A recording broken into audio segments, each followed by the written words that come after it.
दूसरों की मदद करनी होगी। मुझे पागल समझा है क्या? कोई तो बचाओ। मैं Korean association of super humans. ये क्यों है कि तुम इन शक्तियों से हर लड़ाई जीत सकते हो? का अगला निशान और कोई नहीं, ये कौन है? जिनका सामना करने के पैसे नहीं है मेरे पास। बल्कि तुम हो सांगुन। सोचो अगर तुम्हें पता चले कि तुम्हारे पास एक सुपर स्ट्रेंथ है, लेकिन एक कंडीशन के साथ, जितना तुम्हारे बैंक बैलेंस में पैसे होंगे उतनी तुम्हारी पावर इंक्रीज होगी। मतलब हर फाइट के साथ तुम्हारे बैंक बैलेंस से पैसे कटते जाएंगे और लिटरली तुम गरीब होते जाओगे। ये स्टोरी है एक ऐसे सुपर हीरो की जो दुनिया को बचाते बचाते खुद फाइनेंशियली स्ट्रगल करने लगता है। ये है कैस हीरो। स्टोरी शुरू होती है कांग सांग वुंग से, जो एक नॉर्मल गवर्नमेंट एम्प्लॉय है।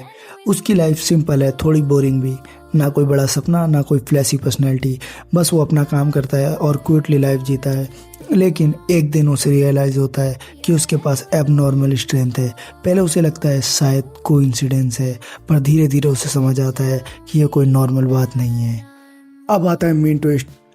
उसकी पावर डायरेक्टली उसके बैंक अकाउंट से लिंक हो जाती है।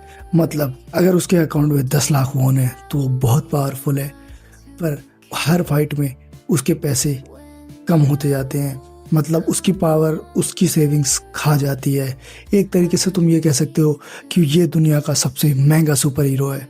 जब पहली बार वो सीरियसली फाइट करता है उसे फील होता है कि वो किसी को ईजिली हरा सकता है, लेकिन फाइट के बाद जब वो अपना बैलेंस चेक करता है उसे शॉक लगता है। उसे रियलाइज़ होता है कि अगर वो हीरो बनना चाहता है उसे अपनी फाइनेंशियल सिक्योरिटी रिस्क में डालनी पड़ेगी।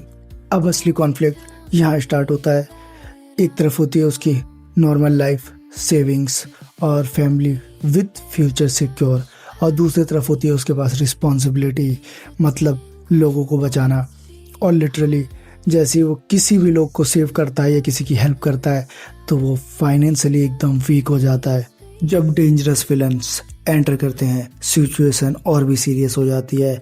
अब छोटी फाइट्स नहीं, रियल थ्रेट्स होते हैं। और जब वो अपनी फुल पावर यूज़ करता है उसका बैंक अकाउंट लिटरली क्रैश हो जाता है। कैस हीरो ये सिर्फ एक एक्शन ड्रामा नहीं है, ये है सेक्रीफाइस की कहानी। ये दिखाता है कि हीरो बनना इतना आसान नहीं होता। कभी कभी हीरो बनने के लिए अपना कंफर्ट जोन छोड़ना पड़ता है।